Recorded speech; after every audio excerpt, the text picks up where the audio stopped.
Hola, ¿qué tal? Bueno, como ya se habrán dado cuenta, las ideas que uso para esta columna normalmente vienen de la información que me va llegando a lo largo de la semana. Y hoy quiero reflexionar sobre una entrevista que tuvo Renata Turrente en el espacio de Julio Astillero, en la que dijo que en los medios masivos de comunicación hay un doble rasero en el cual se beneficia a los analistas de oposición y, entre comillas, se nos trata de descalificar a los que defendemos el proyecto de la 4T porque creemos que es lo mejor para el partido. Un gran sic ahí. Por extraño que parezca, lo primero en lo que pensé fue en los correos tumbados. Les voy a explicar por qué. Y es que hace unas semanas el monero Hugo Caballero se echó uno de esos perros tuitazos que a veces le salen, hablando justamente de los corridos tumbados.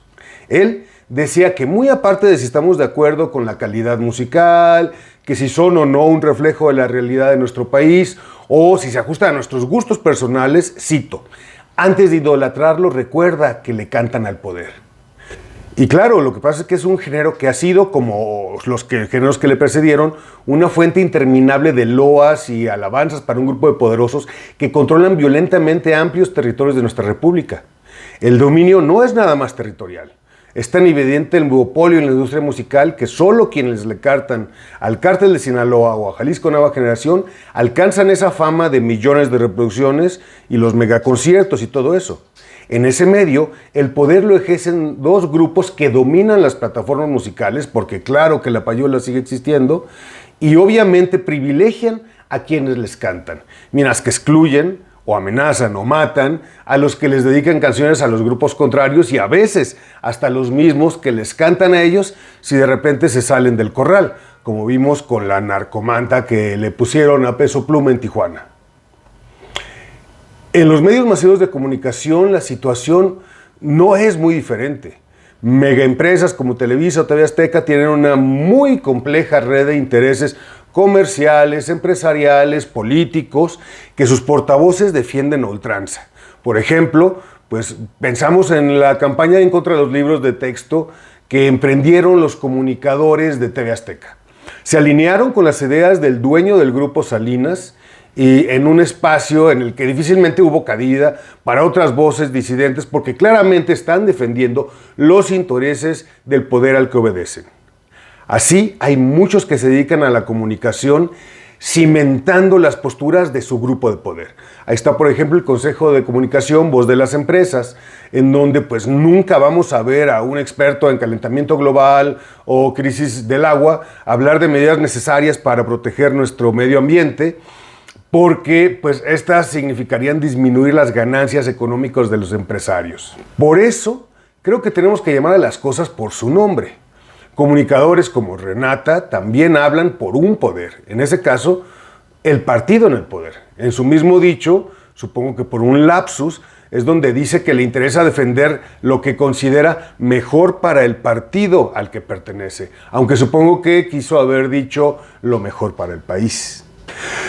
Y también hay un doble rasero ahí, por ejemplo, en ese enorme y exitosísimo experimento de comunicación llamado la Conferencia Mañanera, que es la transmisión más vista en vivo todos los días y que es retomada por una gran mayoría de medios nacionales, es muy común escuchar quejas de los asistentes, ya sean periodistas, activistas o ciudadanos, acerca de cómo se privilegia a los mismos de siempre, que le hacen al presidente preguntas a modo o descaradamente se deshacen en panegíricos hacia él. Y pues no podemos negar el gran impacto que tiene la mañanera en la población. Lo mismo pasa con los youtubers, que usan su plataforma ya sea para atacar o defender al proyecto político, comentando información creada por otros periodistas solo para cultivar su burbuja informativa, pero sin atreverse nunca a contradecir su proyecto, ya sea por lealtad o por miedo a perder seguidores. Así que más que de dobles raseros, creo que debemos considerar que hay espacios de poder en la comunicación en los que cada grupo defiende sus intereses y en donde cada uno de los voceros habla siempre desde el poder y en defensa del poder. Defensa porque lo que más temen quienes están en el poder es perderlo. Por eso siempre denuncian terribles ataques o amenazas, mientras ellos se presentan como si en realidad fueran actores totalmente imparciales.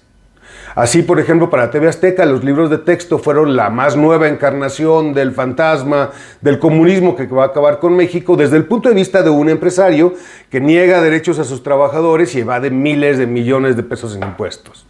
Para el Consejo de la Comunicación, también, los programas sociales han llegado a ser una invitación para que la gente deje de trabajar, según empresarios que se beneficien de que la población empobrecida se vea forzada a aceptar sueldos muy bajos.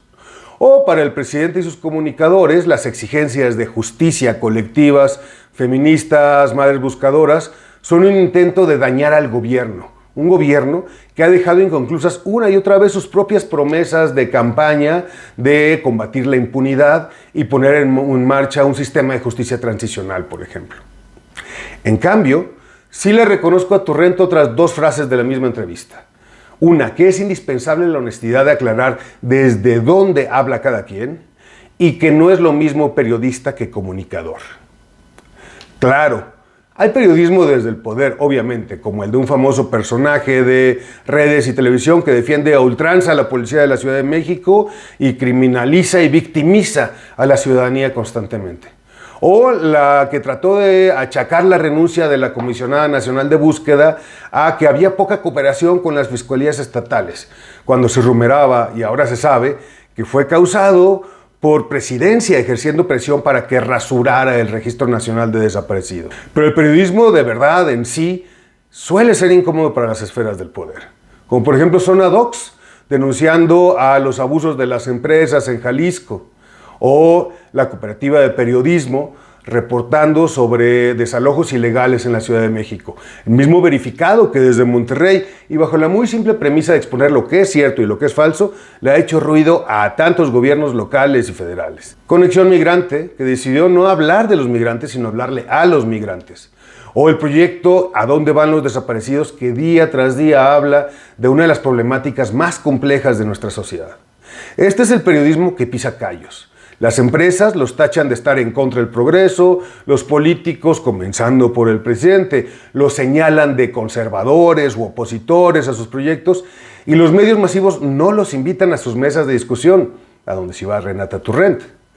Porque este periodismo se hace desde los hechos y los datos, reflejando frecuentemente una realidad que al poder no le interesa porque le hace ver falible, lo cual no está mal. Pero, pues de ahí salió el famosísimo "lo bueno casi no se cuenta" de Peña Nieto. Por eso es importante la honestidad de decir si al hablar está representando a un grupo de poder y que de acuerdo a eso hablará defendiendo todo lo que ha hecho bien. Porque decir que todo va bien no es noticia, es propaganda.